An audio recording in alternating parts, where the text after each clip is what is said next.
do it. But first, open the government, pay our bills, and then let's negotiate. I yield the floor.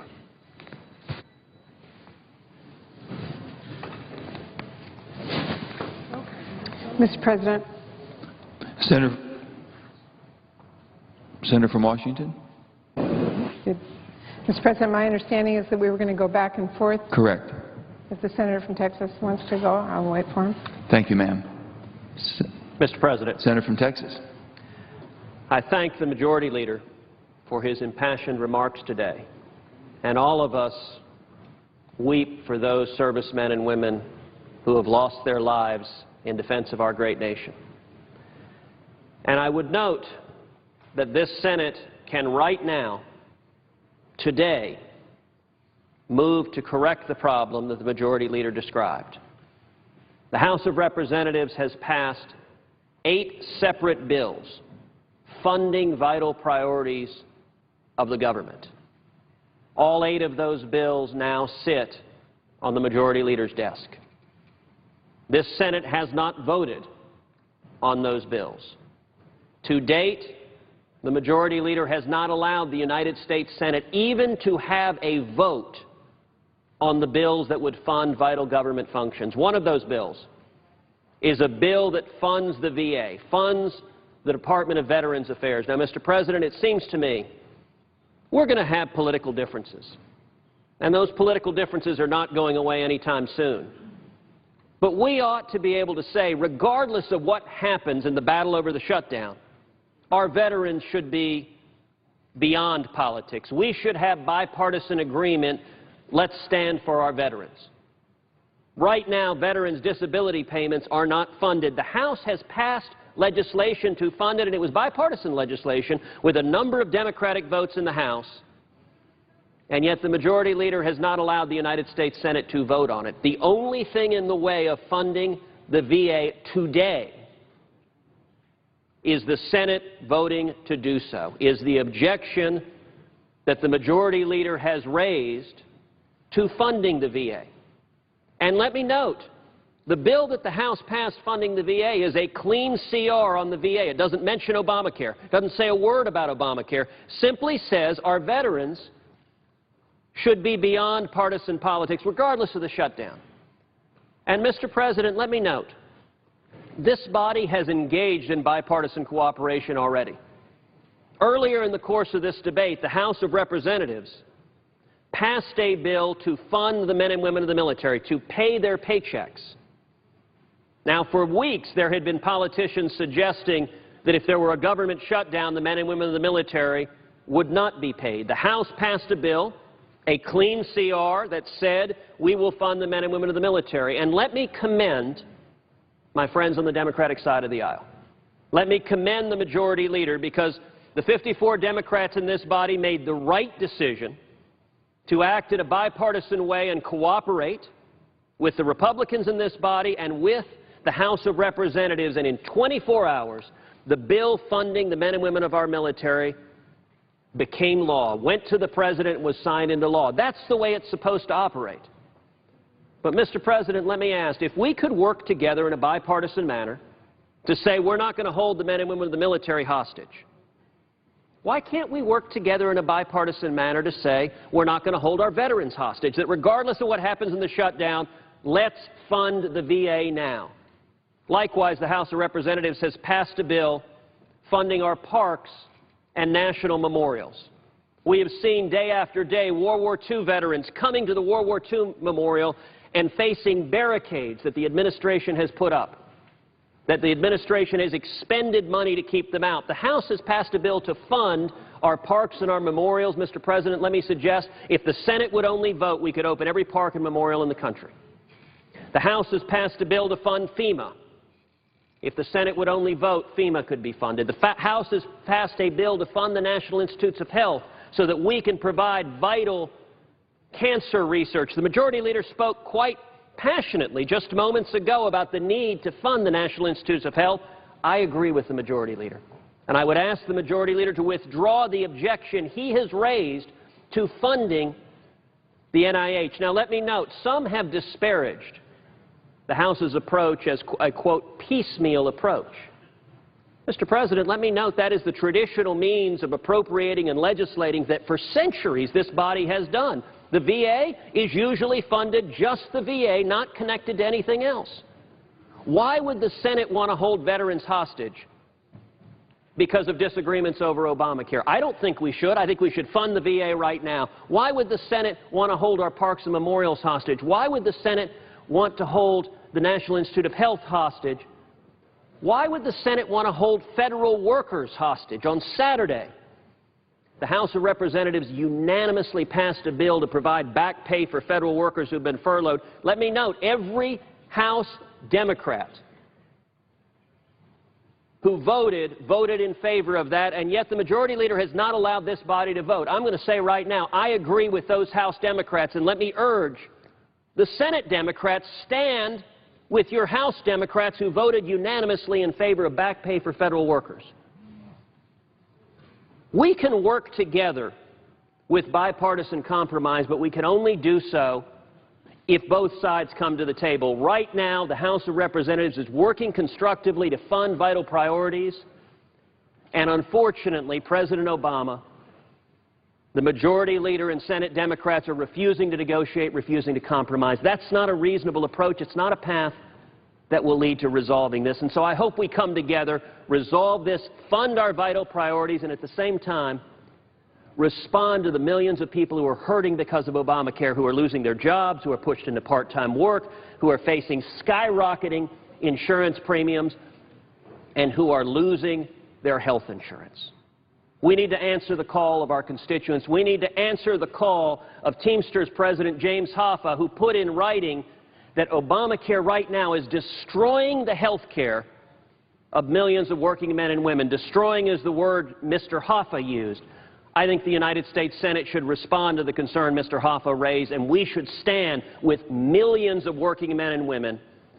We should protect their health care so that the hundreds of millions of Americans who have health care right now don't lose it. All of the people across this country are getting letters in the mail saying you are losing your health care because of Obamacare. We need to listen to them. So let's fund our government, let's fund our vital priorities, and let's listen to the American people and stop the #1 job killer in this country that is Obamacare. Mr. President, I urge that this body work together in a bipartisan manner to listen to the American people. I yield the floor. Mr. President. Senator from Washington. Mr. President, I think there is one thing that every one of us can agree on. There are innumerable problems across our country, families that have been challenged, sad stories that should be taken care of in every part of our country, in each one of our states, and families we know who are hurting because of this government shutdown. There is one answer to that, and it is an easy one. It is for the House of Representatives to simply take up the bill that is in the House today and pass it. We know that they have a number of members of Congress who can pass that today, and every problem that we have heard about or haven't heard about yet will be solved. Republicans simply need to end this government shutdown so Americans stop hurting. And our families need to know that they're not going to be threatened with a catastrophic default.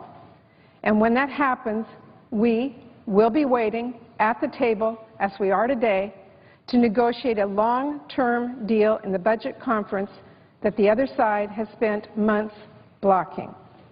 We have been trying to work with Republicans towards a fair long-term budget deal for years.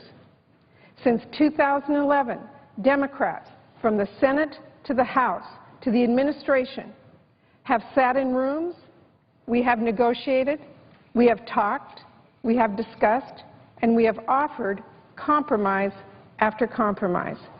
We have tried regular committees. We have tried super committees. If there was a room where Democrats and Republicans could sit and talk, we found it and we got to work.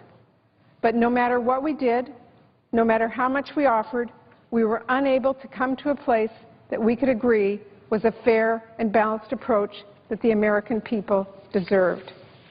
So this year, Our Republican friends on the other side of the aisle asked us to return to regular order. And that was the most important thing they said, for us to get to a place where we could find a budget deal that could be agreeable, that we could move forward. So, Mr. President, that is exactly what we did. In the Senate, we passed our budget more than 6 months ago. The House of Representatives did the same. And since that time, we have asked to go to conference to work out our differences 19 times. 19 times we have come to the floor to say, let's have regular order, let's work out our differences in a conference committee. We wanted to get in a room with the House Republicans to sit at a table and do everything possible to bridge the divide between our two budgets. We knew it would not be easy. There are significant differences between the House and Senate budget, but the American people expected us to try, and we were committed to doing that. And importantly, we wanted to make sure we had enough time to bridge that divide and get to this difficult deal, so we would not be here today where we have lurched into another manufactured crisis. Now, Mr. President, Republicans rejected our attempts to sit down and negotiate. Every time we asked to go to a budget conference, we were shot down. Democrats came to the floor again and again, along with, I would add, a number of responsible Republicans who agreed, even though they did not support the budget that was passed here, agreed that we should go to conference with the House Republicans and work out our deals. But each time we asked, a handful of Republicans objected and said no discussions. They refused to allow us to go to a table.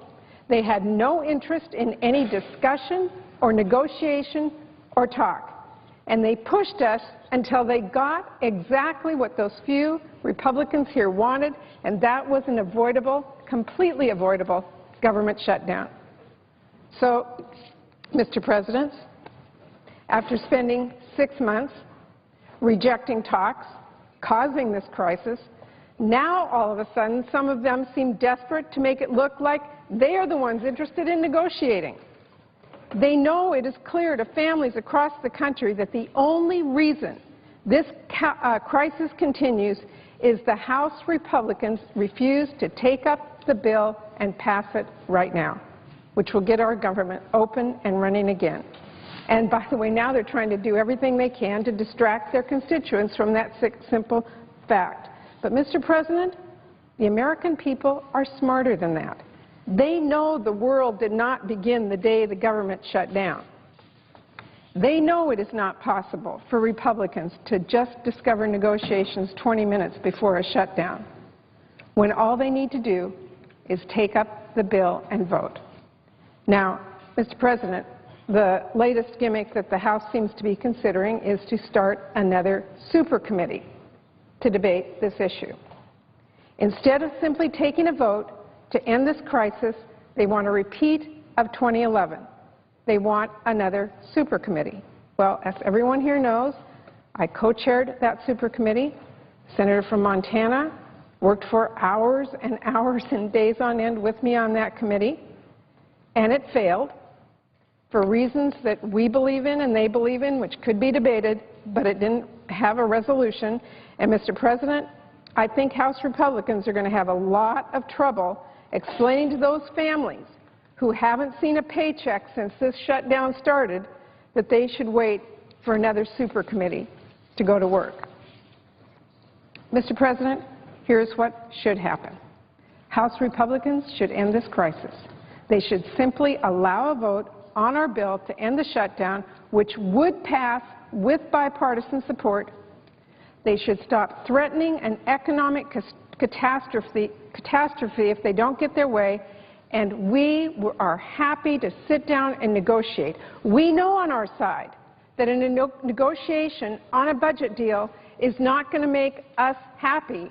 We know the House Republicans won't be happy, but, Mr. President, that is how a democracy works.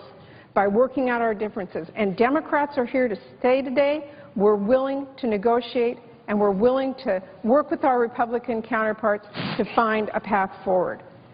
Of course we want to negotiate. We have tried to start a budget conference for 6 months. Now, I know the vast majority of my Republican colleagues came here to help our families and to help our communities. I know they came here to solve problems.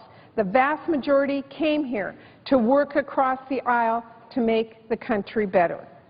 So I urge our Republican colleagues here in the Senate today to support the unanimous consent that we are about to offer to end this crisis, take the threats off the table, and sit down and work with us towards a balanced and bipartisan budget deal that I know so many of us want in this room. So, Mr. President, I now ask unanimous consent that when the Senate receives a message from the House that they have passed H.J. Res. 59 as amended by the Senate, the Senate then proceed to the consideration of calendar number 33, H.Con. Res. 25, that the amendment at the desk, which is the text of S.Con. Res. 8, the budget resolution, passed by the Senate, be inserted in lieu thereof, that H.Con. Res. 25, as amended, be agreed to, the motion to reconsider be considered made and laid upon the table, that the Senate proceed to vote on a motion to insist on its amendment, request a conference with the House on the disagreeing votes of the two houses, and authorize the chair to appoint conferees on the part of the Senate, with all of the above occurring with no intervening action or debate. Is there objection? Mr. President, Senator from Alabama. reserving the right to object, I think we should all note that this unanimous request agreement essentially asks that the House the Senate direct the House on how to what the pass and the pass to CR the Senate desires. And there won't be any need to, in effect, work in that fashion. That won't work. And I would also note that in response that there is a unanimous request agreement that I could agree to, and I think members of this side would agree to, and that is that the Senate proceed to the consideration of calendar number 33, H.Con. Res. 25, that the amendment at the desk, which is the text of S.Con. Res. 8, the budget resolution passed by the Senate, be inserted in lieu thereof, that H.Con. Res. 25 as amended be agreed to, the motion to reconsider be made and laid upon the table, that the Senate proceed to vote on a motion to insist on its amendment, request a conference with the House on the disagreeing votes of the two houses, and authorize the chair to appoint conferees on the part of the Senate, with all of the above occurring with no intervening action or debate. And I further ask consent that it not be in order for the Senate to consider a conference report that includes reconciliation instructions to raise the debt limit. And that is the reason there's been an objection over here, because under the way we believe we should proceed, that a debt limit act, raising that, is a legislative act, and they'll be subject to 60 votes.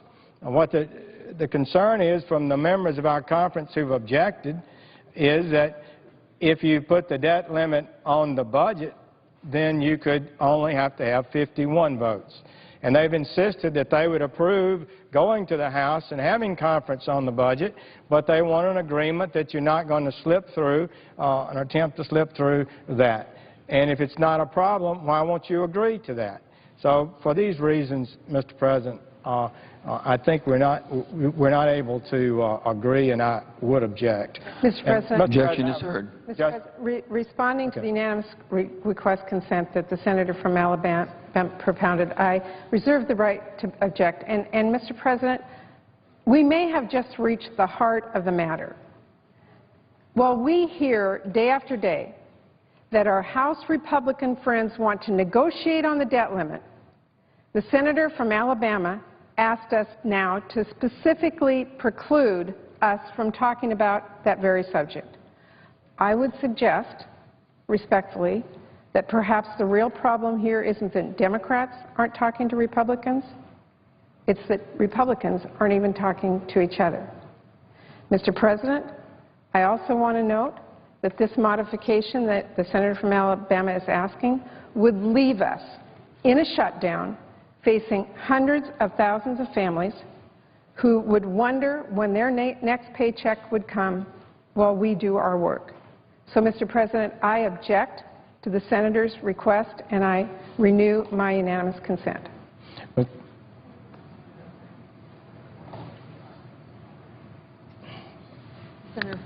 Senator from Alabama objected to the senator from Washington's request.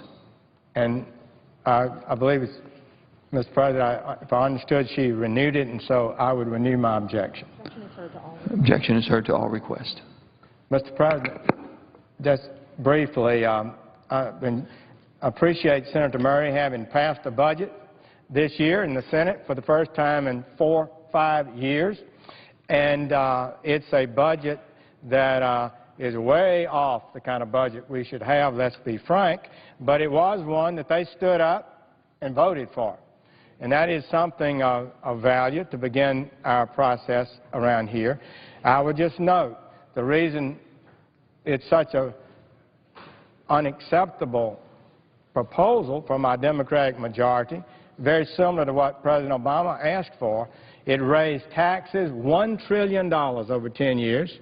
It raised spending $1 trillion over 10 years. That's above the lawful Budget Control Act levels that we agreed to on a bipartisan basis August of 2011. If you remember, colleagues, the President insisted that we have a debt ceiling increase then. He said we couldn't negotiate on it, that the country would sink into oblivion if we even got close to the debt limit, and we all had to back down and just agree to raise the debt limit without any limits. And the American people, polling data showed, they did not believe we should raise the debt limit of America without at least cutting spending and reducing our deficits. The credit card that Congress was on was going to be pulled back. And so the Republicans stood firm. An agreement was reached. The President approved it. That had no tax increases, raised the budget, the debt ceiling $2.1 trillion over 10 years. How much is that? Well, we were projected to increase spending over the next 10 years, $10 trillion. This would have reduced the increase in spending from $10 trillion to $8 trillion. Not enough to throw the government into default and disaster and confusion if properly executed, and certainly wasn't the best way it was done. So that was the agreement. And before the ink is dry good, we've had a year or so under it. Now our colleagues have already abandoned ship, thrown in the towel, want to raise spending by $1 trillion over that they agreed to, and to raise taxes $1 trillion. So that's why we've got a big disagreement here. Our colleagues, what do they want? They want to tax more, spend more, and more debt. And it's not the way to run America, and the American people know it. And so somehow in this debt crisis that we're on, we all got to work together. And I respect my colleagues, but I cannot be that we do something in this process that violates the solemn agreement.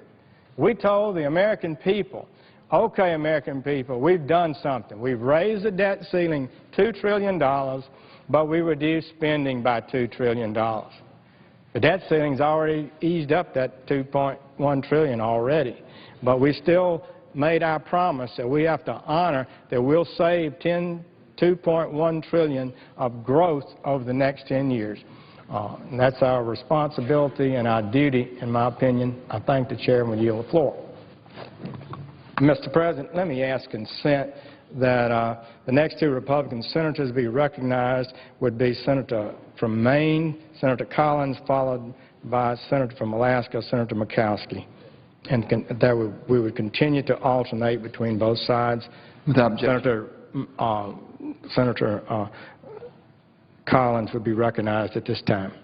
No, We're rotating back and forth, but we'll be right back to her. Senator Bach. I reserve the right to object. Would the senator renew his request? I would ask consent that the two Republican speakers on this side be Senator Collins from Maine and Senator Murkowski, and that we continue to alternate between both sides, and that since I just butted in as part of the budget debate, did not intend and desire to take Senator Collins' time, who has patiently been waiting next in line. I certainly will not object to that. No objection. Without objection. Mr. President, I would just like to... Senator from Montana. Mr. President, I'd like to underline the gravity of the financial Put it back. condition that our country is in at this point. I think in the back and forth we tend to overlook just how serious this matter is. Here in the United States Capitol, we walk in the footprints of our forefathers, and walking through these halls, their presence is felt at every turn. And just outside this chamber are the likenesses of Washington, Jefferson, Lincoln, and dozens of statesmen cast in bronze and marble. At the end of this month, a new leader will be added to the halls of Congress, Winston Churchill. A bust of the late Prime Minister will be added to the Capitol collection in the National Statuary Hall later this month. Churchill once said, quote, "The price of greatness is responsibility." We here in the Congress have a great responsibility to conduct the business of this nation, to represent our people, to do what's right for our people, and help our country's people, the people we represent. That's our responsibility here. However, the action, or rather inaction, of a small group of members in the House has crippled Congress and is now threatening to impede the ability of the United States to fill one of its greatest responsibilities, to pay the government's bills. It is completely irresponsible to threaten to default on the nation's debt. Since 1789, this country has always honored its obligations. Even when the White House and the Capitol were burned to the ground, right here in 1814, America still honored its debts. America is the greatest country on earth. We're the leaders of the free world. Nations look to us as examples in democracy. We're supposed to be the shining light, the shining city upon a hill. But unfortunately, the shine risks being tarnished by a debt default. Now, I agree with many of my colleagues that more can be done to reduce the deficit and promote economic growth. But as the President said, we cannot negotiate under the threat of default in the nation's debt. In fact, Mr. President, reminds me of what President Franklin Delano Roosevelt once said, as never fear to negotiate, but do not negotiate out of fear. Failure to raise the debt limit, shutting down the government, are two fearful actions which should not be on the table as we attempt to negotiate other matters in our nation's fiscal policy. The path is clear. We need to open the government, raise the nation's borrowing limit, take away those two guns to our head as a country. Then, only then, can we responsibly address the nation's long-term budget challenges. Right now, we need to come together to ensure that we do not permit another self-inflicted wound to our nation's economy. And that's what defaulting on the debt is, a self-inflicted wound with global consequences. What is the X date? When is the X date? When is the date on which the United States government can no longer pay its bills? We don't know exactly. It's uncertain, and that's part of the problem. Uncertainty creates unpredictability. Nobody knows for sure. Treasury Secretary says it's October 17th. That's as good a date as any. At that time, we will have exhausted all, quote, extraordinary measures to stay under the debt limit. I remind my colleagues that we've been over the debt limit since, I think it's May. But we've been taking, quote, extraordinary measures, that is, not fulfilling other obligations, so that we could, that is, not making the government a contribution to, say, government retirement system. One example, not doing that anymore. That's an extraordinary measure. Rather, We're not making that contribution so that we can make other payments like Medicare payments and other payments that the government is obligated to make. So after October 17th, after all extraordinary measures are exhausted, we will be at risk of defaulting on payments. Dangerous territory. As of next Thursday, it is expected the Treasury Department will have only about $30 billion cash on hand, barely enough to support the government for 1 or 2 weeks. After that, the government wallet is empty. We're in uncharted waters. Again, this country has never, history of this country, defaulted on its national debt. If the debt ceiling is breached, the government would immediately have to slash services by 20 to 30%, driving the nation back into recession. Make no mistake about it, Social Security, Medicare would have to be slashed, veterans benefits hit, farm payments, highway funding, Department of Defense, payments to disabled. Every program this government runs would be devastated by cuts. The default would also have global consequences, not just here in America, but worldwide. Christine Lagarde, the managing director of the International Monetary Fund, warned that a failure for the United States to raise the debt ceiling could damage the entire global economy. And she's right. Look at how precarious the European economy is right now. The great effort the European countries have been undertaking to try to stabilize the southern countries in Europe, along with the creditors of the northern nations in Europe. She said, quote, "It is mission critical that the debt limit be resolved as soon as possible." Mission critical. Christine Lagarde, managing director of the IMF. We are the most important economy in the world. We are the reserve currency for the world. Our Treasury bonds are the very foundation of the global financial system. Default would put the global economy in chaos. A New York Times article today entitled "Default Threat Generates Fear Around the Globe," I think is apropos. Let me read a portion. I quote, "5 years after the financial crisis in the United States helped spread a deep global recession," don't forget, Lehman Brothers collapsed 5 years ago in September. 5 years after the financial crisis in the United States helped spread a deep global recession, policymakers around the world again fear collateral damage, this time with their nations becoming victims not of Wall Street's excesses, but of a political system in Washington that to many foreign eyes no longer seems to be able to function efficiently. We've read the articles. We know it's true. The plug's been pulled on negotiations between the United States and Europe on a trade agreement. Why? Because the government shut down. That's not so much the debt limit, but the shutdown. We also have read articles, and sure it's true, that because President Obama had to cancel his trip to Southeast Asia, and he had to cancel because he had to stay here to try to help work out this crisis that we're in, the United States is losing influence in Southeast Asia because he's not there. Who is there? President Xi, President of China.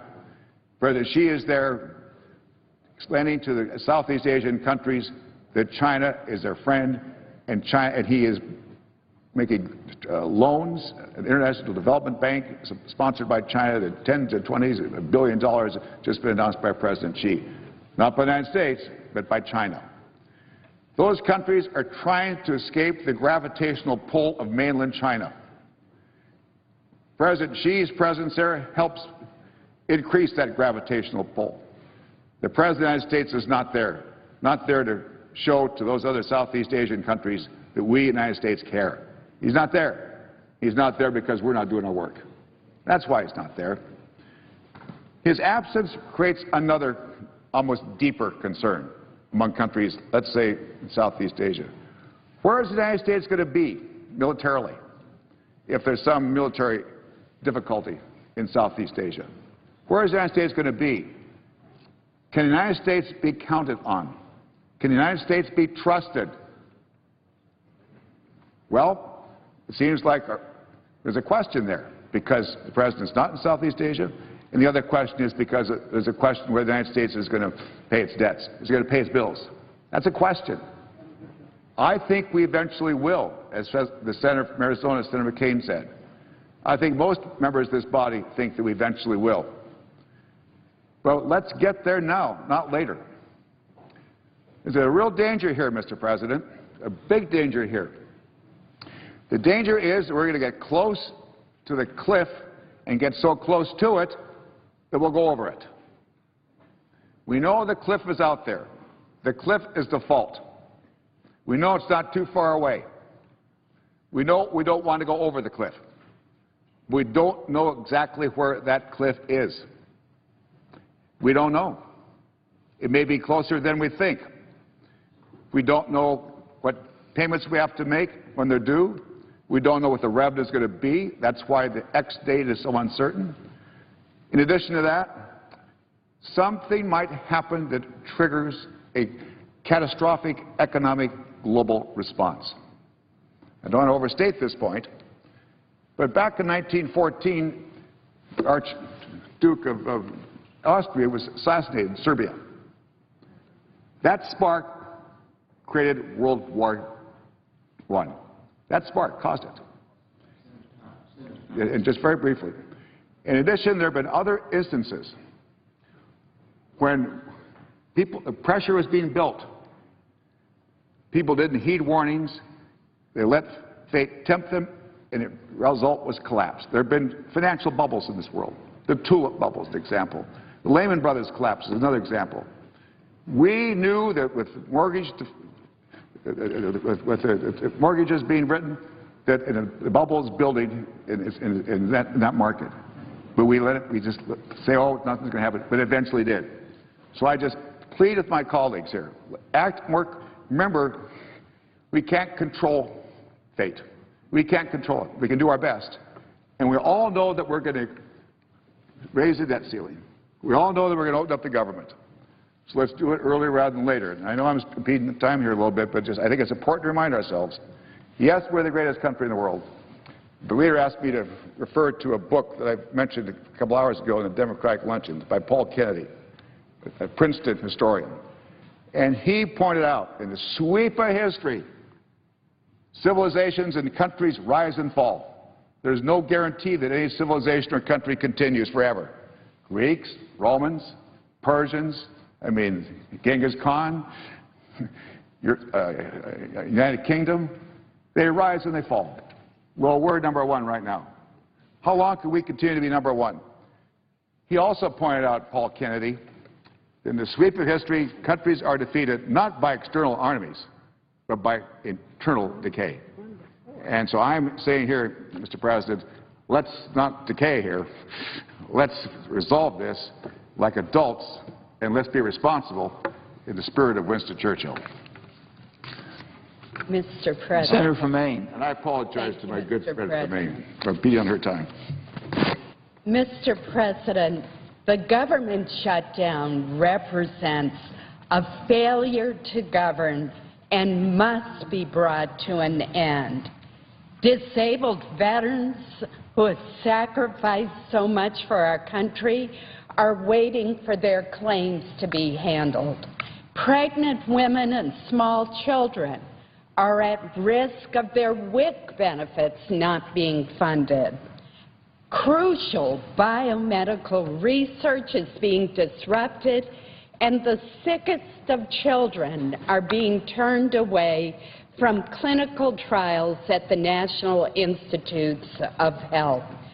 And the impact goes far beyond the direct consequences for federal employees and the programs that they administer. One has only to look at the impact of the closure of Acadia National Park in my state of Maine to see the ripple effects on shopkeepers, servers at restaurants, inn owners, and others who depend on revenue from these disappointed tourists. And that is why I've worked hard to put together a three-point plan to bring this impasse to a speedy end. And I'm very delighted that my friend and colleague from Alaska, Senator Murkowski, has joined me in shaping and supporting this plan. Let me quickly describe it, and let me give credit to those who have talked about concepts that have been incorporated into this plan. People like my colleagues, Senator Hatch and Senator Toomey, and on the House side, Representative Kind and Representative Dent. First of all, the first point of the plan would fund government for the next 6 months at the level of $986 billion. So that would allow for government to immediately reopen. Second, it would repeal the tax on medical devices and equipment such as X-ray machines and pacemakers. This tax will only serve to drive up the cost of health care because it will be inevitably passed on to the consumer. It will stifle innovation, and industry estimates that it will lead to the loss of some 43,000 jobs. It is a tax that does not make sense. Now, the administration has pointed to the $30 billion that would be raised by this tax over the next 10 years. Fair enough. There's a way to replace that revenue, and it is a way that has beneficial consequences to many employers who are struggling to make pension contributions in this difficult economy, and it will do so without in any way weakening the pension obligation to their workers. It's a complicated issue. It's called pension smoothing, but it's one that this body's dealt with before in the transportation bill known as MAP 21.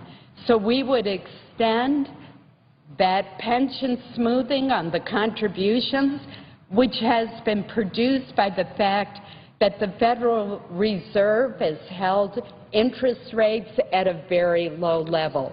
I'll describe this in more detail in a written statement. It's in the statement that I made on the Senate floor on Saturday. But suffice it to say that by smoothing these pension contributions, we can replace the lost revenue that would result from the repeal of the 2.3% tax on medical devices and equipment.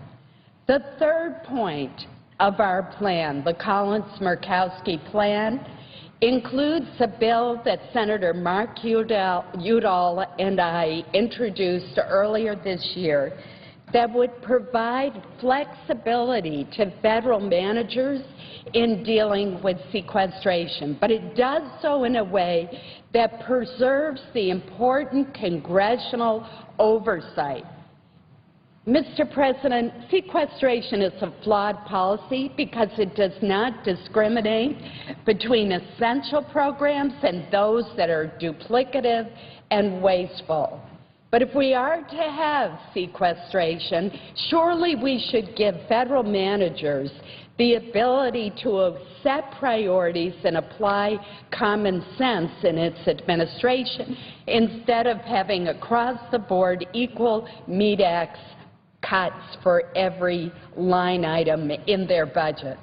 But to ensure that this flexibility is not abused, we would have the Appropriations Committee oversee this process and have the right to reject the plans. It's very similar to the reprogramming request that the Appropriations Committee receives now and either accepts or rejects when agencies want to move money from one account to another. Mr. President, this would represent a modest proposal that could bring this impasse to an end, allow government to reopen, give those on both sides of the aisle who have voted during the consideration of the budget resolution by 79 votes to 20-something votes to repeal this harmful tax on medical equipment and devices, and yet replace the revenue.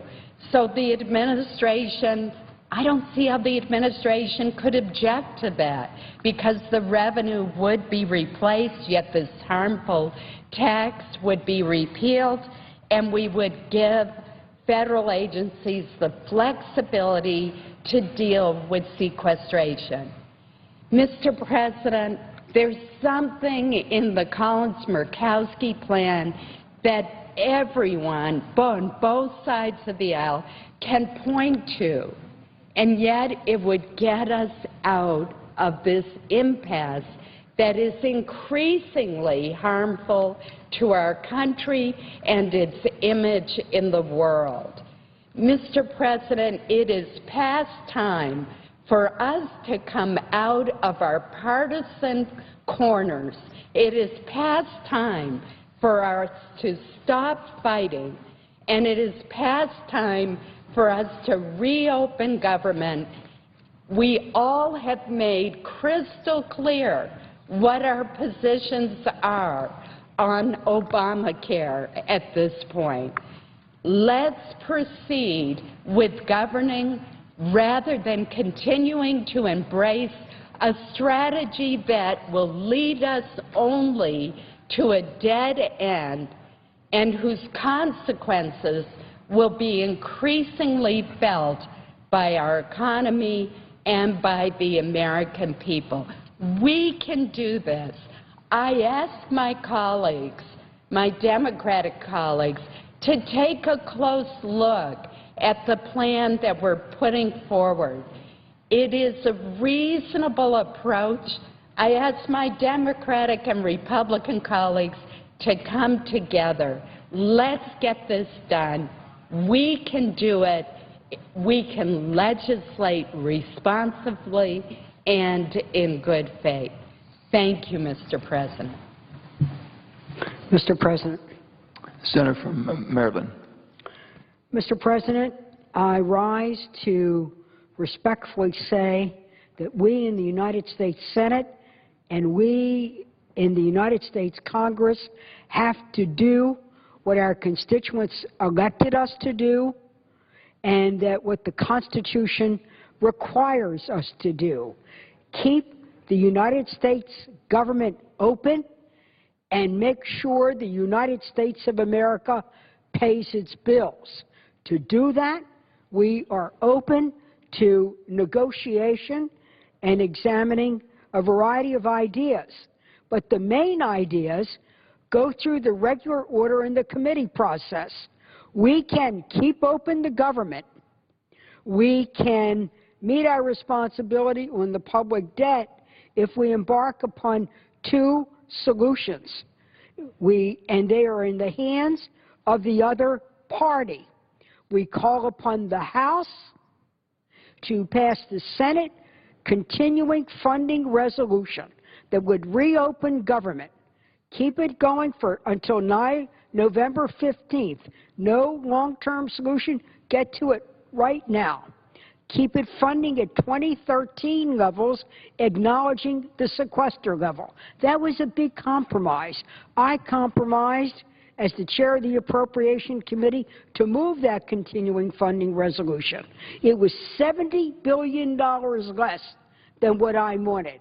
But in order to get the conversation going, get the negotiations going, get us into the room, I was willing to compromise. I call upon the House to pass that. I call upon the Senate Republicans who have objected to going to the Budget Committee to lift their objection so we can take the Senate-passed budget and go to conference to give us a budget. Now, why is this important? For those who want to say, we've got to control spending, there's nobody who disputes that. But the way you control spending is to go through the regular budget process. I say to many of my colleagues who might not understand the Budget Control Act, and I say to many of the American people listening, the way you control discretionary spending is to pass a budget. that sets a cap on what the appropriators can spend in domestic spending. I heard the wonderful senator from Arizona, the distinguished war hero, Senator John McCain, ask us to get to it today.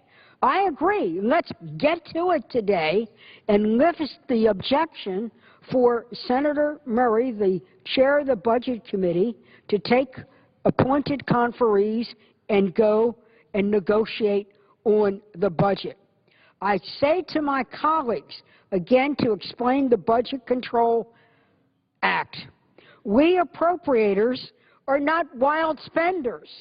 We appropriators can't go rogue in terms of wild runaway spending.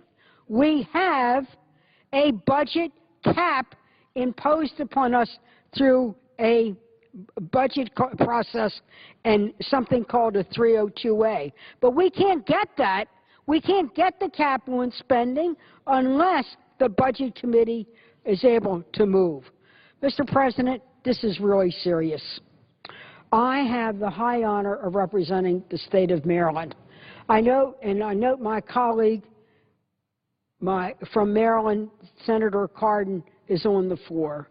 We represent 5.5 million people, but a lot of civilian agencies.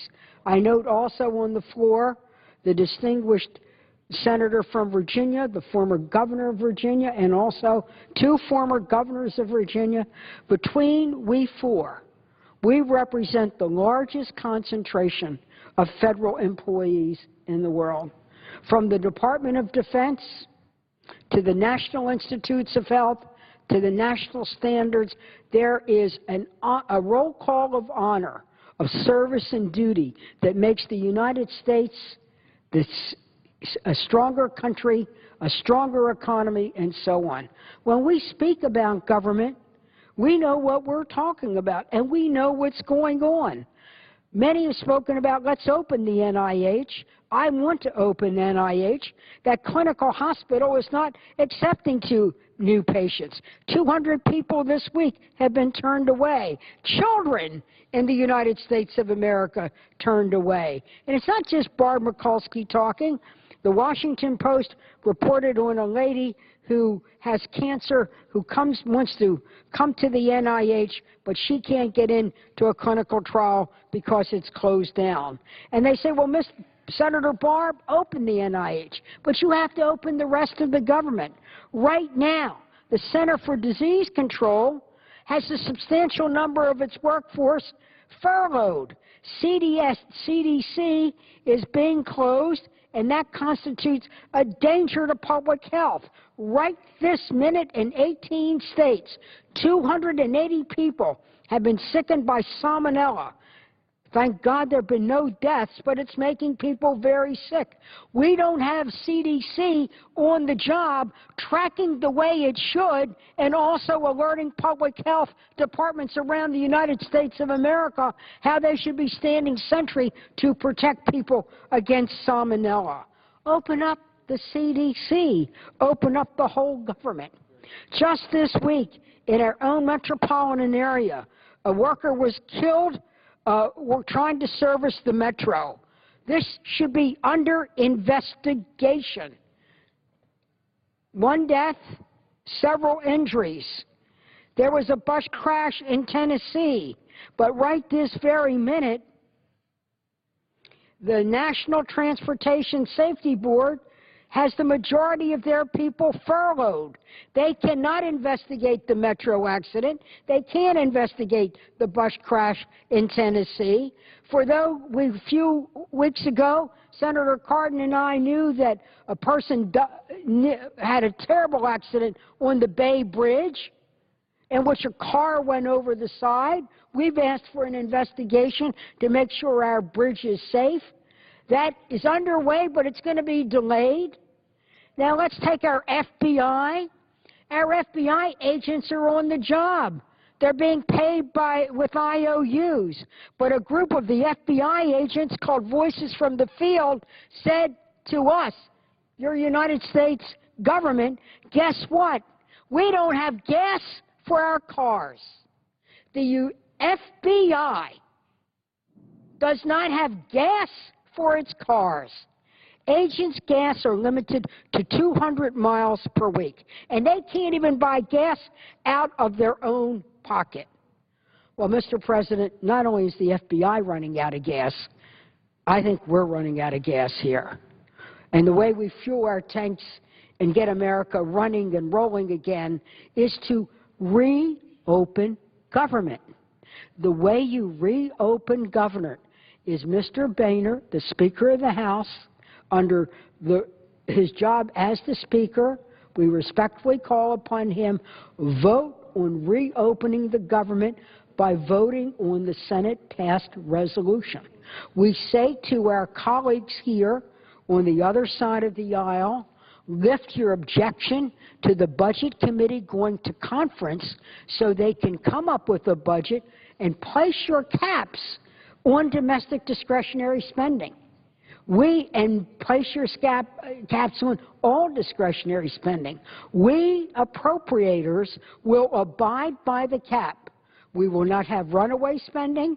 We won't go rogue. We will follow the rules, but I think we need to follow the rules.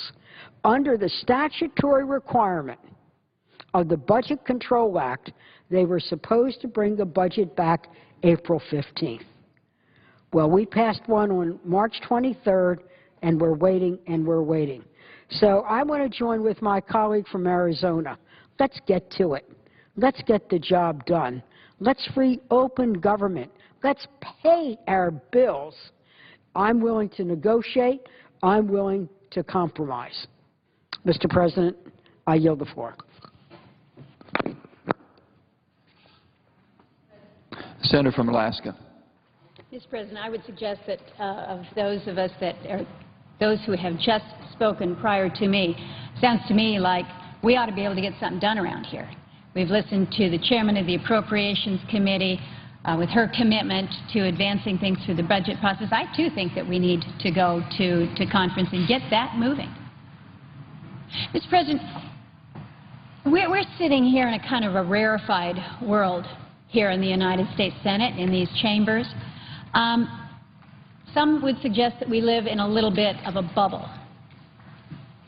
Let me tell you, the folks who are not living in a bubble, those who have been furloughed as federal employees, those that have been shut out of whatever it is that they had hoped they were going to be doing this past week, those in my state, for instance, that are looking to fill the family freezer. It's moose season, but now they're told that they can't access any of the refuge lands because Fish and Wildlife has said you cannot access these lands regardless of what ANILCA provides, regardless of the promise for full public access to these federal lands. Those folks who are feeling the real impact of a government shutdown are not living in a bubble. We just heard the chairman of the Finance Committee talk about the looming threat that we are facing as we approach the debt limit. And he refers to a fiscal cliff and the fact that, in fact, as a nation, we could lose our financial footing. We could go over that fiscal cliff. Well, for a lot of folks, they're already looking at their own fiscal cliff. They're not waiting for us to figure out what we're going to do or not to do when it comes to dealing with the debt limit. They're not getting paid. They are perhaps a small business like the Song's Sushi Bar and Chinese, which is located across the street from the Federal Building in Juneau, who is they're sitting there losing revenues on a daily basis because they don't have the customers that they anticipate every day. The folks that frequent Capitol Brews, which is a drive-through coffee shop, also there in Juneau across from the Federal Building. Bill's Mini Cash, which is a snack shop inside the Anchorage Federal Building. These are folks that are looking at it and they're feeling their own fiscal cliff right now, with or without the threat of the debt limit. So they're looking at us and they're saying, wait a minute, you told us a couple weeks ago that we were going to avert this shutdown, that we would figure out how we're going to pass a continuing resolution. We didn't pass a continuing resolution. Somehow or other, that all gets wrapped up in Obamacare. They're trying to figure out where's the nexus here between funding the government and what's going on with the Affordable Care Act. They then find out that, well, we are in a government shutdown. What does that mean for me? I'm sitting here in Alaska, 4,000 miles from Washington, D.C. But then when they learn that Fish and Wildlife is saying, no, you can't go out on the refuge and get the moose that you're going to need to put in your freezer to make it through the winter, or no, you are the crab fisherman who's waiting to go out to the crab grounds beginning October 15, but the quotas have not yet been determined from within the National Marine Fisheries Service Center yet, so you can't go out. The revenues that the industry might be able to derive, about $7 million from the sale of great king crab that we would all love, great market out there, but they're going to not be able to get out in the water because some federal agency 4,000 miles from home hasn't delivered to them the quota. So when we talk about these fiscal cliffs, it's not just waiting for us to hit a debt limit. It's what is happening with this government shutdown. So what they're asking me, and I know each of every one of us is hearing from our constituents, is, so what's your plan? And oh, by the way, you better get on it pretty quick because you've got my attention now. What's the plan? And so they see some of the things coming out of the House. The House has these mini efforts to fund a specific section. Doesn't go anywhere here. We're told, well, we want to open the whole thing, so if we can't open the whole thing and we can't open a portion of it, nothing happens. Nothing happens. So where is the plan? What are we going to do? So I'm pleased to stand with my friend from Maine, Senator Collins, as she has described a plan, which I think is pretty reasonable. I think it is pretty sensible. When you think about those small, rational, reasonable steps that might get us to a place where we can stop the madness, if you will, break this impasse, a proposal that would pull back on the medical device tax with an offset so that you're not eroding, you're not undercutting the revenues that would come in for the Affordable Care Act, a 6-month extension of the continuing resolution, as well as a sequestration with a little bit of flexibility and, oh, let's add in some oversight. Sounds pretty rational. Now, some would suggest that, well, maybe the President doesn't want to do this because it's a small incursion in his signature bill. Well, you know what, Mr. President? Right now, what we need to be thinking about is who we work for, whether it's the crab fisherman who wants to get out in the water and who's waiting for nymphs to step it up, whether it's the family out in Galena who is hoping that they're going to be able to get their moose before moose season closes, whether it's the guys at Song's Sushi Bar and Chinese there in Juneau, whether it's the Alaska family that I got an email a couple days ago. Family has been planning for a year to go from Alaska, bring all the kids together, boyfriends, girlfriends, and they're going to do a great hike out in the Moab National Park for a week. And they're stuck. Nothing's going on. And their family vacation is ruined. Or what about what's going on? This is an amazing one. The Kenai River happens to proceed through some refuge areas. You can still go fishing now, good rainbow fishing out there, but when you move downriver through that refuge part, you better bring your lines in because we're going to have enforcement action on the river. There are so many stories that we can all attest to, and some of them are horrible. Some of them, as Senator McCain has indicated, families who are grieving the loss of their loved one, someone who has served this country with honor, being denied death benefits. Mr. President, the country expects us to get our act together, and they expect us to do it without delay. And they're not interested in knowing who is going to gain, which side is going to gain more leverage the further we delay. Nobody is winning in this.